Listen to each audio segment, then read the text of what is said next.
کی عزت بیان کی، امام کی عزت بیان کی، عالم کی عزت بیان کی. کچھ بھی نہیں تھا، بالکل ان پڑھ تھا، سادہ تھا، پر مزدوری کر رہا تھا، حلال کما رہا تھا، ہاتھوں پہ چھالے تھے. قربان جائیں، میرے محبوب نے فرمایا یہ جو حلال کما رہا ہے نا، یہ بھی اللہ کا دوست ہے. اس کا بھی احترام بیان کر دیا، اس کا اکرام بھی بیان کر دیا. تو نے ہر شخص کی قسمت میں یہ عزت لکھی اور آخری خطبے کی صورت میں وصیت لکھی. نبی کریم صلی اللہ علیہ وسلم نے لوگوں کو احترام دیا. اللہ کے محبوب علیہ الصلوۃ والسلام، آپ دیکھیے حضور نے اس عورت کی بھی فضیلت بیان کی جس کے گھر کے اندر اولاد پیدا ہوتی ہے، اور اس کی بھی فضیلت بیان کی کہ جس گھر کے اندر اولاد پیدا ہوتی ہے پر جلدی چلی جاتی ہے، انتقال ہو جاتا ہے کسی بچے کا خدا نخواستہ، اس کی بھی فضیلت بیان کی. جس کا خامند موجود ہے اور وہ خامند کی خدمت کرتی ہے. اور اس بیوی کی بھی فضیلت بیان کی جس کا خامند انتقال کر گیا پر وہ اپنے بچوں کی پرورش کرتی ہے. حضور فرماتے ہیں سب سے پہلے جنت میں مجھے وہ عورت نظر آئے گی. تو ہر شخص کے لیے حضور نے احترام بیان کیا، اکرام بیان کیا. ہم نے چونکہ بدگمانیاں پیدا کرنی شروع کر لی ہیں تو معاشرے کے اندر بسنے والے لوگوں کے بارے میں ہمارے دلوں میں مختلف وسوسے آ جاتے ہیں.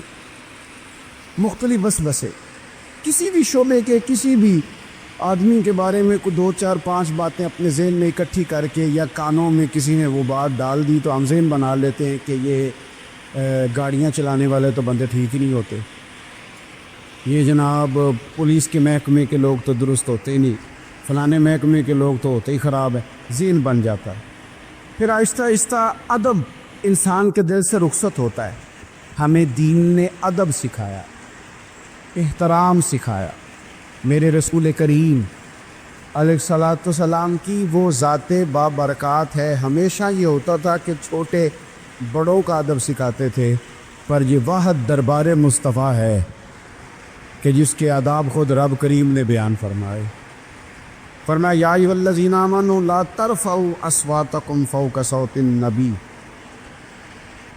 آپ کبھی آیت کے انداز پر غور کرے، کہا اے ایمان والو تمہاری آوازیں میرے نبی کریم علیہ السلام کی آواز سے اونچی نہیں ہونی چاہیے. بندے کی آواز کا کوئی والیوم ہوتا ہے کہ اب 3 پہ آواز ہے. ٹیپ ریکارڈر کا تو والیوم ہوتا ہے نا، 1 پہ ہے، 2 پہ ہے، 6 پہ ہے. تو آواز کا والیوم ہوتا ہے کہ یہ کتنے پہ ہے. آواز تولی جا سکتی ہے کہ میری آواز کا وزن اس وقت 1.5 پاؤ ہے، آدھا کلو ہے، 5 چھٹانک ہے، کوئی ہوتا ہے وزن؟ لیکن ہمیں بتایا گیا کہ بالکل وزن نہیں ہوتا، تولی نہیں جا سکتی، ماپی نہیں جا سکتی، پرکھی نہیں جا سکتی. لیکن جب تم نے دروازہ رسول پہ آنا ہے تو پھر آواز کو بھی تول کے آنا ہے، پھر لفظوں کو پرکھ کے آنا ہے، پھر جملے مرتب کر کے آنا، پھر ترتیب لگا کے آنا ہے، پھر تم نے وہاں سوچ سمجھ کے بات کرنا. ایک روایت میری نظر سے گزری اور کیا ہی انداز ہے، امام زرقانی نے لکھی. ایک صحابی ہیں حضرت ابو قرصافہ رضی اللہ تعالیٰ عنہ. حضرت ابو قرصافہ رضی اللہ تعالیٰ عنہ فرماتے ہیں میں چھوٹا تھا، میری اماں اور میری خالہ مجھے ساتھ لے گئی. میں نے کہا کہاں جانا ہے؟ کہنے لگے آؤ نبی پاک کا کلمہ پڑھنے جانا ہے. پڑھیے درود شریف صلی اللہ، سارے پڑھیے، پھر پڑھیے ایک دفعہ صلی اللہ تعالیٰ علیہ. حضور کا ذکر ہو تو فوراً درود پڑھنا چاہیے. نبی کریم علیہ السلام کی بارگاہ میں نا میری خالہ اور میری اماں دونوں مجھے ساتھ لے گئیں کلمہ پڑھنے. کہتے ہیں جب ہم حضور کی بارگاہ میں پہنچے، کلمہ پڑھا، واپس آئے تو میری اماں اور میری خالہ آپس میں بات کرنے لگیں. میری خالہ کہنے لگی تو نے دیکھا ہے ان کا بولنا کتنا مزیدار تھا. میری خالہ کہنے لگی تو نے تو وہ دیکھا ہے لیکن وہ جو غلام آیا تھا اس کے ساتھ ان کا رویہ کتنا پیارا تھا. تو نے دیکھا جب وہ کھانا کھا رہے تھے تو پہلا خیال انہوں نے ہمارا کیا. بار بار وہ ان کا ذکر کرتی، کہتے آپس میں حضور کی شانیں بیان کرتی، میری اماں بھی میری خالہ بھی. بالآخر بات لمبی ہو گئی تو میری اماں بولی، کہنے لگی بس کر، ہم کتنی عظمتیں بیان کریں گے، مجھے تو 3 باتیں سمجھ میں آئی ہیں. کتنی؟ 3 باتیں مجھے سمجھ میں آئی ہیں. کہا وہ کیا؟ تو کہنے لگی ما رأینا مثل ھذا الرجل احسن وجھا ولا القى ثوبا ولا البنا کلاما. کہنے لگی مجھے تو 3 باتیں سمجھ میں آئی ہیں کہ نہ اتنا خوبصورت چہرے والا کوئی شخص دیکھا ہے، اور نہ اتنے صاف کپڑوں والا کو دیکھا ہے، اور نہ ہی اتنی میٹھی بولی بولنے والا کوئی دیکھا ہے۔ تینوں باتوں کی کمال ہے، ظاہری حسن بھی کمال، کپڑوں کی صفائی بھی کمال، اور رسول پاک کا بولنا بھی کمال، لب و لہجے میں مٹھاس بھی خوبصورتی والی۔ یہ اصل حسن ہے کہ ظاہراً بھی انسان بڑا منزہ ہو، باطناً بھی بڑا صاف ستھرا ہو۔ میرے رسول پاک علیہ الصلاۃ والسلام کا طریقہ مبارکہ پتہ کیا تھا؟ حضور صلی اللہ تعالیٰ علیہ وآلہ وسلم جب مسجد میں نماز پڑھ لیتے تو حضرت جعفہ رضی اللہ تعالیٰ عنہ فرماتے، بخاری کی حدیث ہے، فرماتے میں مدینہ شریف میں آیا تو حضور نماز پڑھ لیتے تو صحابہ نبی پاک کے پاس آتے اور حضور کا دست مبارک پکڑ کے پہلے چومتے پھر چہروں پہ ملتے، پہلے چومتے پھر چہروں پر۔ نبی پاک کے صحابہ حضور کے قدم بھی چوما کرتے، قدموں میں جھکا کرتے تھے۔ یہ تو بھائی اس وقت پتہ چلتا ہے جب کسی سے پیار ہو جاتا ہے، جب کسی بندے سے، میں اکثر مثال دیا کرتا ہوں اکثر کہ کسی کا بچہ پیشاب کرے تو کہہ آتی ہے، الٹی آتی ہے، لیکن اپنا بچہ بالوں میں بھی کر دیتا ہے، پھر کوئی کہہ نہیں آتی چونکہ اپنا ہے نا، پیار ہو گیا ہے نا۔ اب وہ کیفیت جب کسی سے محبت ہو جاتی ہے نا تو کچھ چیزیں صرف سمجھنے کی نہیں، کچھ چیزیں ایسی ہوتی ہیں جو محسوس کرنے والی ہوتی۔ اس نے کہا تھا عشق ایک ڈھونگ ہے، میں نے کہا تجھے عشق ہو خدا کرے، پھر کوئی تجھے اس سے جدا کرے، تو اسے تسبیحوں پہ پڑا کرے، تو اسی کا نام جپا کرے، تو گلی گلی پھرا کرے، پھر میں کہوں کہ عشق ایک ڈھونگ ہے اور تو نہیں کہا کرے، پھر میں کہوں کہ عشق ایک ڈھونگ ہے اور تو، اس نے کہا تھا عشق ایک ڈھونگ ہے تو میں نے کہا تجھے عشق ہو خدا کرے۔ بھائی یاد رکھو جب انسان کو محبت ہوتی ہے تو پھر اس کے انداز بدل جاتے ہیں، اس کے طور طریقے تبدیل ہو جاتے ہیں۔ وہ میں اکثر ایک بات کہا کرتا ہوں، میں کہتا ہوں بچہ باہر سے برگر کھا کے آ جاتا ہے رات کو، اماں کہتی بیٹے روٹی کھا لو، کہنا تو سب کو بھی پکائی میں نہیں کھانی، حالانکہ برگر کھا آیا ہے، دور سے کھا آیا ہے، تو اماں اس کو کہتی ہے پھر میں سوئیاں نہ بنا دوں تھوڑی سی اپنے بیٹے کو، فٹافٹ چاول نہ تجھے ابال دوں، ساتھ میں باریک دال بنا دیتی، کہتا نہیں میری مرضی کا پکاتے نہیں، میں نے نہیں کھانا ایسے۔ اب ابا جو ہے نا، ابا وہ اماں کو سمجھا رہا، کہتا چھڈ پر، آپ بھوک لگے گی تھی آپ ہی کھا لے گا، تو نہ ایڈی ٹینشن ہے، ایویں پہ تینوں ستاندا ہے۔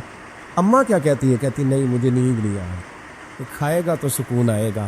اب اس کو آپ لاکھوں دلیلیں دے کہ سیاںا بیان ہے، بچہ نہیں ہے، 22 سال کا ہے، 24 سال کا، چھوڑ تو کیا کر رہی ہے؟ لیکن اماں کو کوئی سمجھا سکتا؟ کیوں نہیں سمجھا سکتا کہ اسے اپنے بیٹے سے پیار بڑھا؟ وہ کیا کرے، وہ مجبور ہے، اس کے دل کی کیفیت اس طرح کی ہے کہ کوئی دنیا کی طاقت اسے سمجھا سکتی، سوال ہی نہیں پیدا ہوتا کوئی اسے سمجھا سکے، یہ ممکن کیسے ہو، کیسے سکتا ہے؟ یہ محبت ہے۔ میرے رسول پاک علیہ السلام کے صحابی حضرت جعفہ فرماتے میں حضور کی بارگاہ میں آیا تو صحابہ کیا کرتے، نبی پاک کا دست مبارک پکڑتے، پہلے چومتے پھر چہرے پہ ملتے، بخاری ہے۔ فرماتے میں نے کہا یہ کیا کر رہے ہیں؟ پھر اچانک میرا بھی دل کیا ذرا کر کے تو دیکھو، وہ چیزیں چکھنے پہ پتہ لگتا ہے کتنی مزیدار ہے۔ کہتے میں بھی قریب گیا، حضور کے دست مبارک میں نے ہاتھ ڈالا، فرماتے ہاتھ پکڑا ہی تھا کہ نبی پاک کا ہاتھ برف سے بھی زیادہ ٹھنڈا، فرماتے پھر میں نے پکڑ کے چہرے پہ ملا تو کستوری سے زیادہ خوشبو آ رہی تھی دست مبارک کی۔ فرماتے اب میرا چھوڑنے کو دل ہی نہیں کر رہا، اب میری طبیعت نہیں مان رہی تھی۔ میرے نبی کریم علیہ السلام اللہ کی دلیل ہیں، ہر پاکیزگی، ہر حسن، ہر کیف اللہ نے اپنے رسول کو عطا فرمایا۔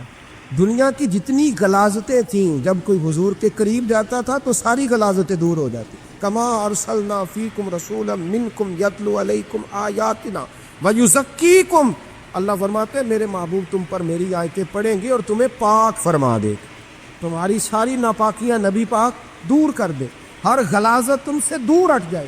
ایک صحابی ہے حضرت شیبہ بن عثمان رضی اللہ تعالی عنہ، وہ کہتے ہیں میرے والد کو اور میرے چچا کو مسلمانوں نے احد میں قتل کر دیا تھا، میرے دل میں بڑا غصہ تھا، بڑا جلال تھا کہ کبھی مجھے موقع ملے تو میں بدلہ لوں گا۔ کہتے فتح مکہ کے بعد نبی پاک علیہ السلام حوازن کی جنگ کے لیے نکلے، مجھے پتہ چلا حضور جا رہے ہیں تو میرے اندر شعلے بھڑک رہے تھے انتقام کے۔ روز میں منصوبہ بندی کرتا، پلاننگ کرتا کہ کسی طریقے سے میں ان تک پہنچوں گا اور بدلہ لوں گا۔ کہتے ہیں نبی کریم علیہ السلام حوازن کے لیے پہنچ چکے تھے، فرماتے ہیں میں بھی جنگ میں جا کے شریک ہو گیا۔ اور میں نے طریقہ اس طرح کا اختیار کیا کہ کسی طریقے میں حضور تک پہنچ جاؤں. سمجھ آ رہی ہے میری بات کی؟ نبی کریم علیہ السلام تک کسی طریقے پہنچ جاؤں. فرماتے ہیں لڑتے لڑتے. لڑائی کے دو طریقے ہوتے تھے. کبھی تو ایسے ہوتا تھا کہ ایک دو آدمی مل کے آپس میں لڑتے تھے, پھر گمسان کا رن پڑتا تھا, گھمبیر ہو جاتی تھی جنگ, سمجھ نہیں آتی تھی تیر کہاں سے آیا, نیزہ کہاں سے آیا. فرماتے جب گمسان کا رن پڑا نا, مجھے موقع مل گیا, میں حضور کے قریب پہنچ گیا. حضرت شہبہ بن عثمان رضی اللہ تعالیٰ عنہ کہتے جب میں پہنچ گیا تو میں نے نا دیکھا کہ اب حضور کے قریب لوگ نہیں ہیں. فرماتے میں نے نا فوراً تلوار اٹھائی. تلوار اٹھا کے میں حضور کو معاذ اللہ شہید کرنے ہی لگا تھا, ایک نور چمکا حضور کے سامنے. پڑھیے درود صلی اللہ علیہ وسلم. کہتے ایک نور چمکا, اتنی تیزی تھی اس نور میں کہ میری آنکھیں بند ہو گئی, میرے ہاتھ سے تلوار گر گئی, آنکھیں چندھا گئی میری. فرماتے تلوار میرے ہاتھ سے چھوٹ گئی. اب جب وہ روشنی ختم ہوئی نا تو میں نے دیکھا نبی پاک سامنے کھڑے مسکرا رہے ہیں. میں نے کر دی, آپ نے سن لی, ذرا دیکھو تو صحیح. جو تلوار لہرائے اسے دیکھ کے بھی کبھی کو مسکرایا, جس نے تلوار ہی لہرا دی, جو شہید کرنے ہی لگا تھا, پہنچ گیا تھا. لیکن یہ اخلاق میرے رسول پاک کا صلی اللہ اعلیٰ حضرت فاضل بریلوی کا ایک شعر میں نے پڑھا. کئی کچھ چیزیں ایسی ہوتی ہیں جو بس نا وہ آتی تو سامنے ہے, لیکن وہ اتنا لطف دے جاتی ہیں کہ ٹھنڈا ہو جاتا ہے مزاج. رات کو میں شعر پڑھ رہا تھا اعلیٰ حضرت کا فاضل بریلوی رحمت, اور میں نے شعر پڑھا تو مجھے اچھا لگا سنانا. ایک دوست کو میں نے فون کیا, میں نے کہا یار ذرا شعر تو سن لے. یہ پہلی دفعہ نظر سے گزرا ہے بھی سیدھا سادہ, لیکن روح تک اتر گیا. اعلیٰ حضرت فرمانے لگے نبی پاک کے بارے میں, فرمانے لگے سیدھی سیدھی روش پر کروڑوں درود. سیدھی سیدھی روش پر بالکل سیدھی ہے حضور کی باتیں, کسی پیچیدگی کی ضرورت نہیں. کہنے لگے سیدھی سیدھی روش پر کروڑوں درود, سادی سادی طبیعت پہ لاکھوں سلام.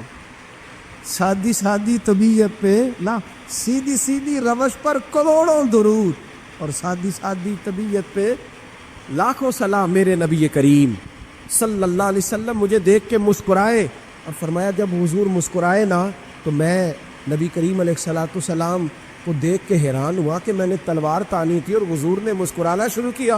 فرماتے اب حضور نے مجھے بلایا, آواز کے ساتھ نہیں بلایا, حضور نے اشارہ کیا یوں کر کے, فرمایا ادھر آؤ نا. فرماتے مجھے اب یہ بھی سمجھ نہیں آئی کہ کس نے مجھے اٹھا کے حضور کے قریب کر دیا.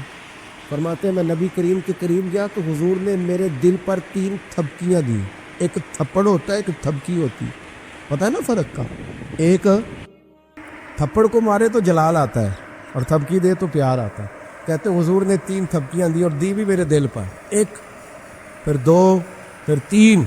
کہتے پہلی تھپکی دی تو میرے اندر سے کفر نکل گیا, دوسری تھپکی دی تو میرے اندر ایمان داخل ہو گیا, اور تیسری تھپکی جب نبی پاک علیہ السلام نے دی تو مجھے ہر چیز سے بڑھ کر رسول اللہ سے پیار ہو گیا, محبت ہو گئی نبی کریم سے. آپ فرماتے اب حضور نے نا فوراً میرے ہاتھ میں تلوار تھمائی. فرمایا پہلے تو ہمارے خلاف لڑ رہا تھا, تلوار پکڑ, اب ہماری طرف سے لڑ, تلوار پکڑ اور لڑ. آپ فرماتے میں اتنا لڑا کہ جو حضور کا دشمن سامنے آتا میں گلا کاٹ دیتا, جو آتا میں اس کے ٹکڑے کر دیتا.